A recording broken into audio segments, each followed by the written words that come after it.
You may not know it by the 100-degree weather outside in Sacramento, but we're in October, and October means the return of Sacramento Kings basketball. Now, we still have 23 days until opening night, but today was day one of training camp. I was inside the Kings practice facility. I'll tell you everything that I noticed. Plus, you'll hear from De'Aaron Fox, DeMar DeRozan, Domantas, Sabonis, and Mike Brown right here on Locked On Kings.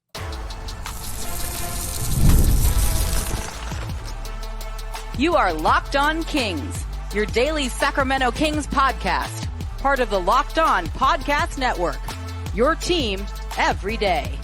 And now, ladies and gentlemen, it is that time for another episode of Locked On Kings. Hello and welcome into Locked On Kings, your podcast hub for Sacramento Kings coverage all season long. Today's episode is brought to you by FanDuel. You can start the season with a big return on FanDuel. Place your first $5 bet and you'll get started with $200 in bonus bets guaranteed. Visit FanDuel.com to get started. My name is Matt George. I have the privilege of being your host here. I'm a Sacramento sports anchor and reporter for ABC 10 News. Back here inside my office at the ABC 10 studios. Just walked in the door after another exciting day inside the Golden One Center. Well, technically inside the Kings practice facility, which is directly attached to the Golden One Center. Was in there, got to witness the final 10 or 15 minutes of day one of training camp, and then got to speak to a handful of Kings players and coaches, and I'll have all of that for you here. If you missed my full media day episode of the Locked On Kings podcast, go and check that out. I released that yesterday.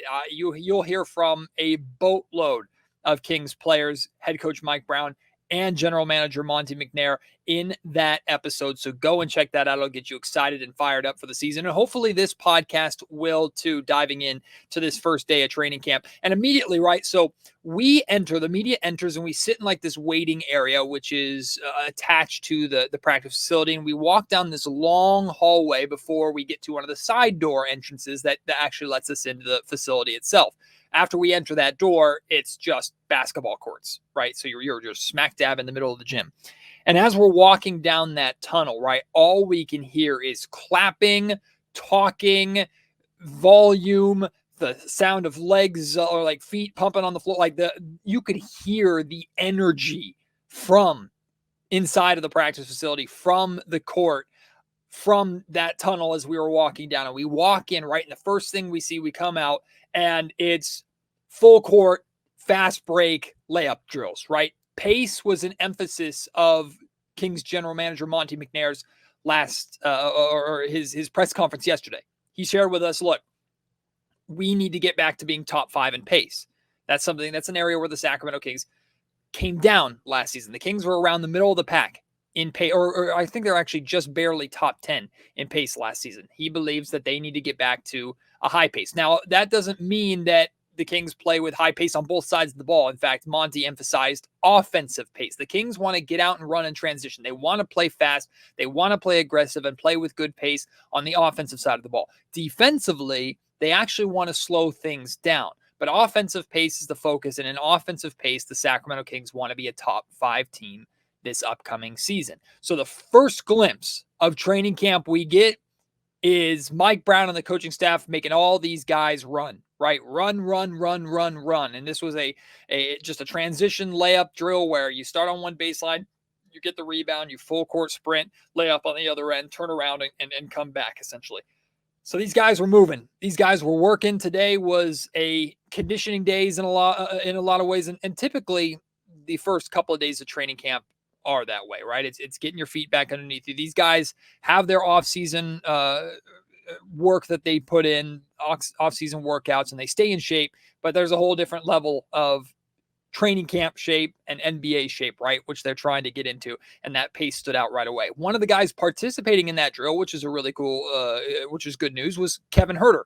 Now, Kevin has not been fully cleared to return to full basketball competition. He is not cleared yet. However, he is able to get out there and participate in certain drills like that layup drill because there's no contact or anything like that. He still can't play 5-on-5 or 3-on-3 or 1-on-1. But in terms of drills, 5-on-0 drills and things like that, he is able to participate. Guys that weren't participating were Trey Lyles and Jordan McLaughlin. They were they held out and on the side. They're both dealing with a couple of injuries heading into training camp. After the full court layup drills, the team met in the middle in the center court for kind of their end of practice breakup. A couple guys spoke. DeMar DeRozan spoke briefly. Malik Monk spoke, but he was giving the Kings coaching staff crap because practice went long. De'Aaron Fox spoke a little bit as well. And then, of course, Mike Brown closed it down. And then after they broke up from that, they split into 4 teams with the 4 baskets that they have inside the practice facility and did like a free throw competition. And would you believe it? DeMar DeRozan's team won. and we were fortunate because DeMar DeRozan's team was shooting at the basket right in front of us. We learned after practice, it was actually Domantas Sabonis who shared it with us, that the Kings were actually able to play live today. And De'Aaron Fox shared that the Kings had actual NBA referees come in and officiate for them, which is great because normally day 1, day 2 of training camp, it's a lot of reviews, it's a lot of conditioning, it's a lot of walkthroughs. You typically don't get to play a lot of live.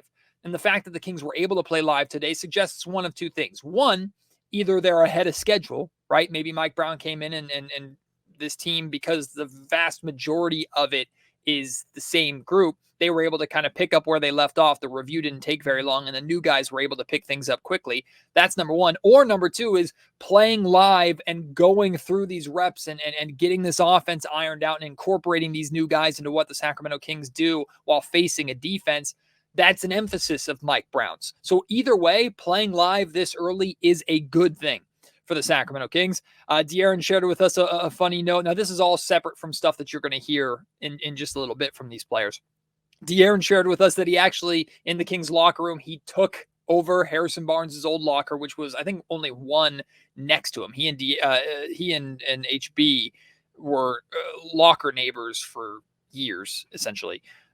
Pretty much the 5 years I think that HB was here, they were neighbors. But Fox took HB's locker, and then Fox forced Keegan to move from like basically the other side of the room and take the locker next to him. And if I'm not mistaken, I think Keegan Murray is now in a locker with Fox on one side and Malik Monk on the other. And if that's the case, good freaking luck, Keegan Murray, because we know how much those two like to tease and mess with Keegan. DeMar DeRozan, you'll hear from him in a little bit. The biggest thing that surprised him about his first day of training camp was how much Malik Monk talks. You'll hear DeMar talk about that. You also hear De'Aaron Fox talk about how big of a supporter he is of Keon Ellis and what Keon Ellis brings, how good of a shooter Keon Ellis is, and how he fits with the Kings starting lineup. Speaking of lineups, in these practices, they wear jerseys that are different colors that symbolize different units, right? So you have the starting 5 that's wearing black, which was the starting 5 that we would expect. Fox, Keon Ellis, Domantas Sabonis, DeMar DeRozan, and Keegan Murray. Those were the 5 wearing black. Then there's the gray unis, which kind of symbolize the bench unit, the main bench unit, the main guys that will also be playing. And that included Malik Monk, Kevin Huerter, Alex Len, but also Jalen McDaniels, Isaac Jones, and Colby Jones. Those 3 guys, which are a little surprising, were wearing the second unit grays. Terry Taylor might have as well. I didn't actually see him and make note of that. Now, this is also because, remember, both McLaughlin and Trey Lyles, who are 2 guys expected to be part of the main second unit, both those guys are out. So it could be that McDaniels and Jones and both Joneses are getting a look because they just need depth with the second unit because those guys are out.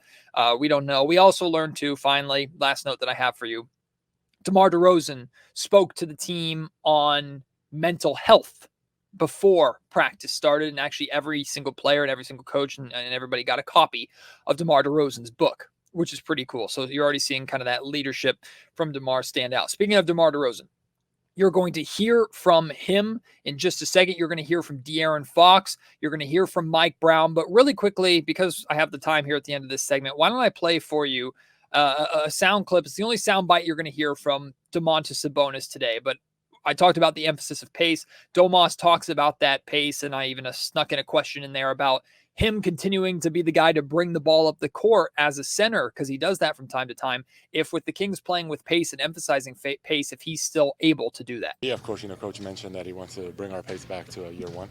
And, it's just going to be on us really running to the corners and opening up. Over the last couple of seasons, we've seen a lot of you being part of taking the ball up the floor as well. Do they encourage you to even pick up your own pace, bringing it up? Yeah, of course. It's all about reading the game and the situation in front of us. Coach does want us to kind of pass the ball more instead of dribble, just try to get that ball up faster up the court. With you being the one to actually bring the ball up, though, and having guys like Fox and DeRozan and these speed running with you, how different is that, you think, from a defensive standpoint to try and stop that when Fox is off the ball with that speed? It's great, because, a lot of time the defense wants to try and stop me. They kind of help the big, and that's when DeMar and Fox can just run off and get open looks. Again, you're going to hear a whole lot more from DeRozan, De'Aaron Fox, and Mike Brown here in the next couple of segments. But before that, though, like I said at the top of the show, today's episode of the Locked On Kings podcast is brought to you by FanDuel. Even though NBA season is almost here, we have the NFL to get us through. And NFL fans, you can start the season with a big return on FanDuel, America's #1 sportsbook. So when you get a hunch in the middle of a game, you can check out the latest stats, view live play-by-play, and so much more on the exact same page on FanDuel where you place your bets. You have all the information you could possibly need right there in front of you to make the right decision. And you'll get started when you sign up with $200 in bonus bets guaranteed when you place your first $5 bet. Place $5 on anything. Place $5 on the San Francisco 49ers to cover in their upcoming game. I think it's against the Arizona Cardinals, to cover the spread, or just take them straight up, even if it's not the most, even if the odds aren't the best for you to get a massive payday, right? Bet $5. Doesn't matter if you win or you lose, you will get those $200 in bonus bets for you to really start playing and making money on FanDuel, America's #1 sportsbook. I'm not going to lie to you, walking in and seeing DeMar DeRozan, we saw him yesterday actually in a legitimate Kings jersey, the Kings jerseys that he's going to be wearing this season, which was very cool to see, of course. But actually seeing him on the floor working with De'Aaron Fox and working with Domantas Sabonis and talking to Mike Brown, and it was a very cool thing to see, and how naturally he just fit. It's basketball, man. He's back to work.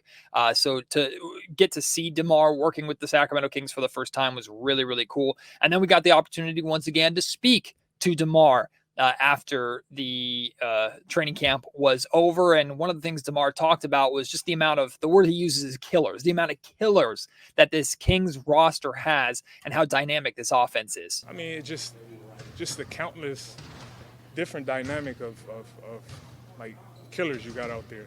The play we was playing today, and Fox got the ball and got out, and it was like a car flew by, you know what I mean? And he made something happen. It's even with Big Fella, the way he passed the ball, the way he screened, the way he get everybody open, and the way Keegan shoot the ball. I mean, there's so many different dynamics of players out there on the floor, man. It gives me a lot of excitement. I have to imagine DeMar, and this is no disrespect to the Chicago Bulls, right? Because they had some good pieces. Kobe White, good piece. I know they were dealing with a lot of injuries last season as well, but coming to a team like the Sacramento Kings, where DeMar is just part of the starting lineup, where he can look around, and Keon Ellis, I suppose, with the starting five, at least it was out there.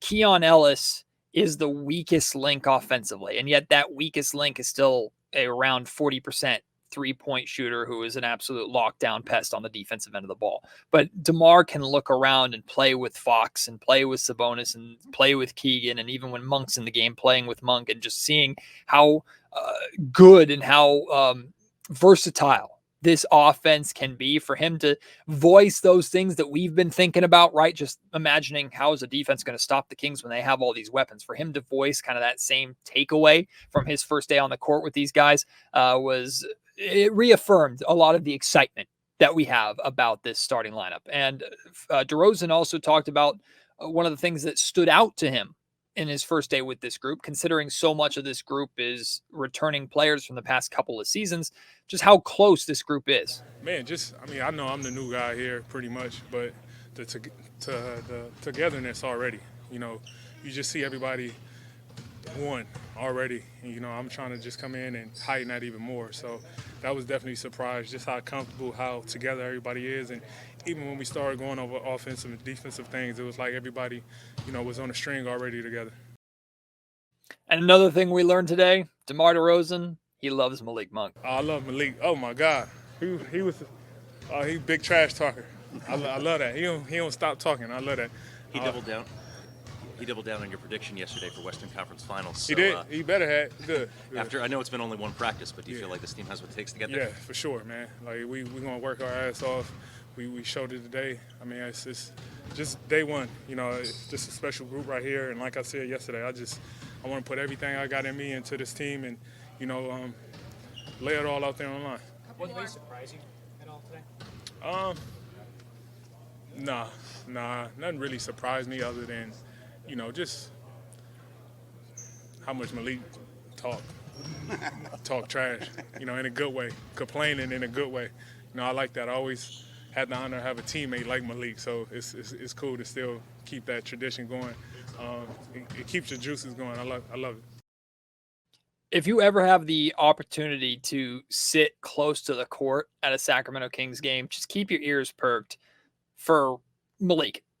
Just the stuff that man says. He's got a big mouth. He backs it up with his play on the floor. His energy is infectious, and he always makes us smile. I don't know if Malik would actually want us to share that. Actually, you know what? Knowing Malik, he wouldn't care, so I'll share it. There have been a number of times over the last couple of seasons where the media has asked to talk to Malik because we request the guys that we talk to after practices and things like that. And so we'll request, hey, can we talk to Malik today?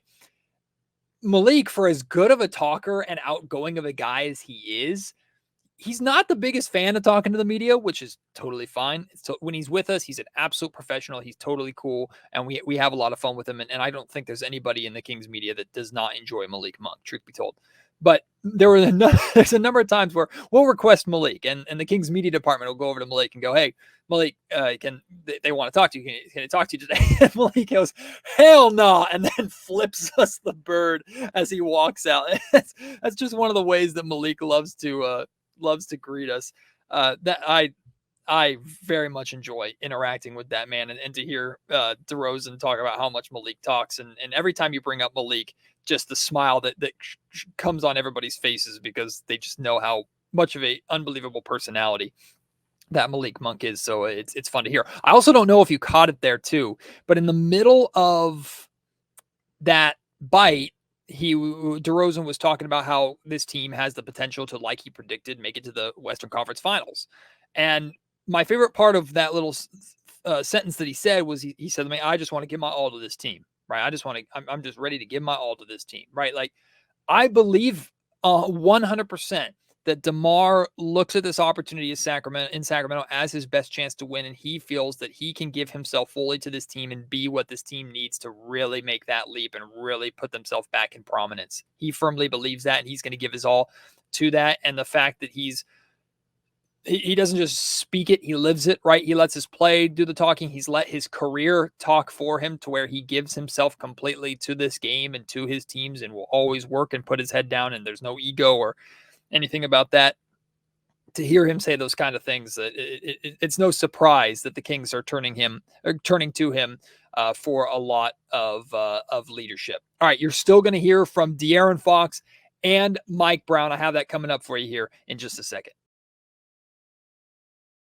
I have to imagine De'Aaron Fox is a fan of the Sacramento Kings getting back to picking up the pace. And I remember a lot of Locked On Kings listeners, Sacramento Kings fans last season going, like, why aren't the Kings taking advantage of the fastest player in the NBA that's on your roster? But there's a big difference between speed and pace. And that's not always been something that I can properly articulate. So I decided to ask Fox, hey, De'Aaron, can you explain the difference between playing with speed and playing with pace. And De'Aaron lays it out for us. And it's funny because I always say this, and like I don't just go out there and just start running fast. Playing with pace is playing in different gears, being able to slow down, speed up. Obviously, we want to get the ball up the court fast, but playing fast, you're just running up and down isn't helping anybody. So playing with pace has meaning to it, and we're not just going out there just to run fast. And that's truly one of the biggest areas of growth that I've seen in De'Aaron's game, other than, of course, his three-point shooting and his defense and all that. But if you go back to, and I remember very vividly, De'Aaron Fox, his rookie season, he was great. And he had this unbelievable burst of speed and this wow factor to him. And he had great moments as a rookie. But between like his rookie year and his third or fourth season in the league, and I think this is year 8 for De'Aaron already, which is crazy. But over those years, you watch De'Aaron discover and figure out how he can use that insane burst of speed that he has and nobody can catch him, how he can use that and flip and turn that on and turn that off and like flip a switch like it's a nitrous switch in a car in Fast and Furious, right? And just know when to burst and know when to hold it back, right? That more speaks to the pace element of things. You can still play fast without full sprinting and putting your head down and just going full speed into the defender or full speed into the paint and full speed to the rim. That's what De'Aaron has figured out. And that's kind of the difference between playing with a good pace and a good tempo and just running up and down the floor. De'Aaron also talked about, of course, DeMar DeRozan, implementing DeMar DeRozan, and DeMar quickly picking up Sacramento's offense. Obviously, a lot of our offense is read and react, but you still have to be able to communicate with your mouth, and that makes things a lot easier. And it's funny because we were going through some stuff, and he was, what was this 5-0, no defense out there, so he was like, man, this makes shit like easy. And I was like, yeah, and we've talked about it before. I'm like, our offense may look complicated, but once you like know what's going on, it becomes really easy to understand. And when he started getting how the offense kind of functioned, he was like, wow, like I kind of see why, it moves the way it moves. And I think he fits in perfectly. Not shocked at all to hear that DeMar was able to pick up the Kings offense. And yeah, from the outside perspective, it absolutely does look complicated because there's a lot of moving parts more than just the ball moving itself. There's a lot of read and react and cutting and off-ball movement and dribble handoffs and dump-off passes, backdoor cuts, pop-outs.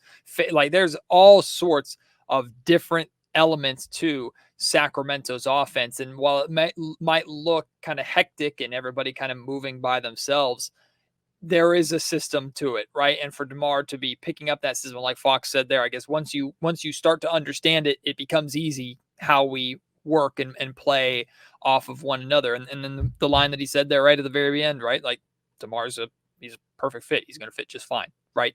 Which is kind of confirming a lot of what we were feeling. Now this next clip, I'm literally bouncing to play for you because this made me smile from ear to freaking ear.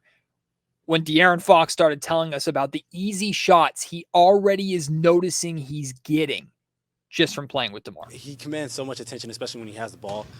And even when he does command that attention, he's able to still get to his spot, still put the ball in the basket.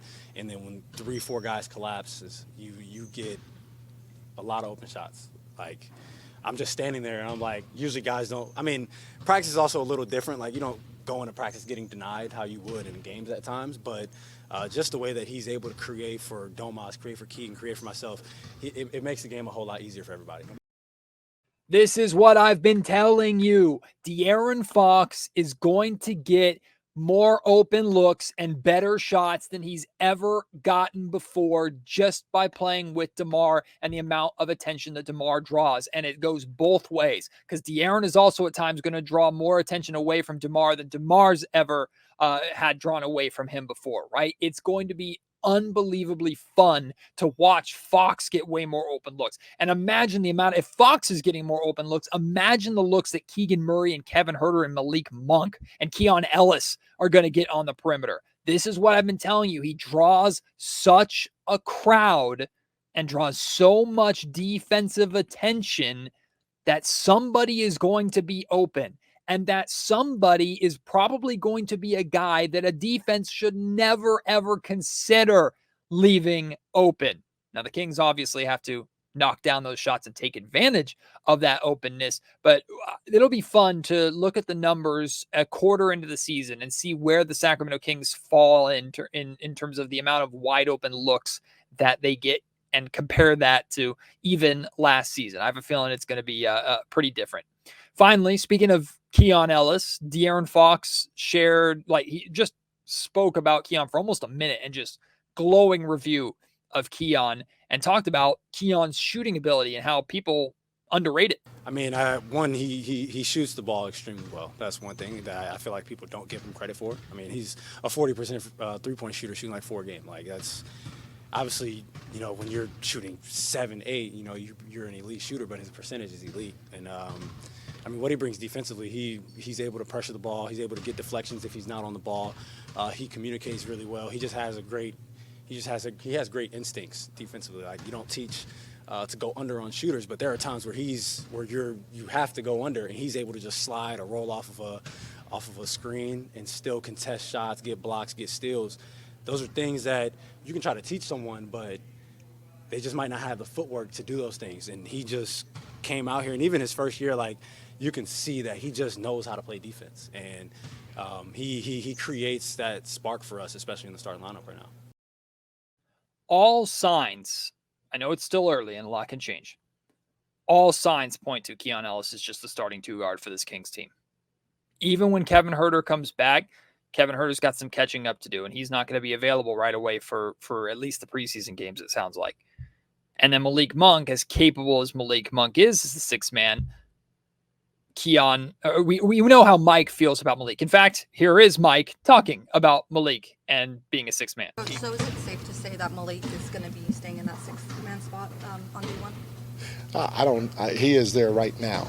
And I said this before, I've been fortunate, blessed, lucky, however you want to call it, to coach 2 of the best 6 men out there, and Manu Ginobili and Andre Iguodala. And they won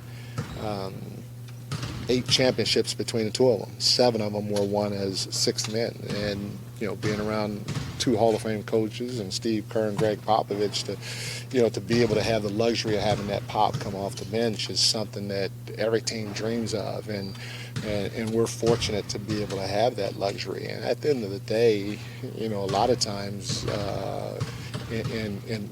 just in life, it's not about who starts stuff, but who finishes stuff. So that'd be a telltale sign, in my opinion. More of a telltale sign, in my opinion. Also a luxury to have him back chirping at you during practice?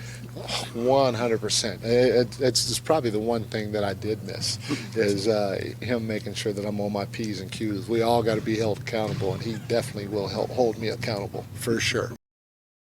No one talks more than Malik Monk talks to Mike Brown. It's just the relationship that they have, but Malik will always talk to Mike Brown, and Mike Brown will more often than not take it with a smile on his face. Sometimes I imagine it's not all fun and games, but like Mike said, accountability is not just with the players, it's with the coaches too. And Malik makes sure to hold the coaches accountable when he can hold them accountable. But look, Mike's messaging has been consistent. Malik being a 6th man is not a bad thing. Malik is one of the best players on the team, and the Sacramento Kings have the luxury of being able to have a player as good as Malik Monk is coming in off the bench and bolstering that second unit. Again, all signs point to nothing's changing. I still am of the belief that if I were in control, if this was my franchise mode on NBA 2K and I was controlling the Sacramento Kings, I would still start Malik Monk because he's your best foot forward. But we can argue and debate, and it's a great argument and it's a great debate. Who fits better with the starters? Who's going to close? Is closing more important than starting? Whatever the case may be. At this point, even if I want Malik to start, at this point, I would be shocked if Malik Monk started. Absolutely stunned at this point. I think he is firmly set in that 6-man role. The Kings know it works. The Kings love it. Mike Brown clearly loves it, and he's a student of 2 coaches, Steve Kerr and Greg Popovich, who mastered using their 6th men properly. So all signs just point to that's going to be Malik Monk's role going forward. It's not a bad thing, even if I disagree with it. It's not a bad thing, and in Mike Brown, we trust in that sense, right? Last thing I have for you, Mike Brown talking about DeMar DeRozan's passing ability. It doesn't matter if De'Aaron Fox is getting all these open looks. If DeRozan, who's drawing the crowd, can't find or can't get him the ball, can't find the open man on the perimeter. Well, I told you this offseason when watching DeMar DeRozan's film, I said, pay attention to how good of a passer he is, especially when he gets into the air and draws defenders. And apparently his passing drew Mike Brown's attention today too. You know, when you watch him during the regular season, you don't really pay attention to his skill set. You know, obviously one of the big things we harp on is stay down on the shot fake, stay down on the shot fakes. And when he sweeps through, don't stick your hand in the cookie jar. You know, those things that everybody talks about around the league. When we started trying to recruit him to come here as a free agent, you start to watch it closely. And like I told you before, my eyes were just like, okay, wow, this guy's a basketball player. He's not just a scorer, he's a basketball player. And I'm telling you guys, some of the passes he made today, you know, I did not think they were going to get there, you know, a couple of times. But he never panicked whenever he played. He played at his pace. He went quick when he wanted to go quick. He went slow when he wanted to go slow. He kept the defense off balance, and if somebody was open, he made the right pass, whether it was a pocket pass or over the top or just a direct chest pass. And so to have the luxury of another guy that knows how to play the game, that can pass, dribble, and shoot, but more importantly is a willing passer, it's going to help us be a little bit more dynamic on the offense end of the floor. All right, that's all I got from day one of training camp. Now, technically, this was there were 2 days for the Kings today. They had their full contact practice at the beginning of the day, which is what I was covering. Later on tonight, they'll reconvene, come together, and have a non-contact practice that'll be shorter, and I think probably more walkthroughs and things of that nature. But this is the time where, I mean, these guys, full-time job, they're in the gym, they are working together. And by the way, in between practices, it's not like they all go home and take a nap and play video games and stuff like that. Many of them are still in the gym, getting their individual work done. Like it is full on, get ready for like hell week. It is very much hell week in a lot of ways for the Sacramento Kings in training camp right now. I will be at day 2 tomorrow. We'll probably talk to different players. I imagine we'll speak with Malik Monk and Keegan Murray and probably Mike Brown again.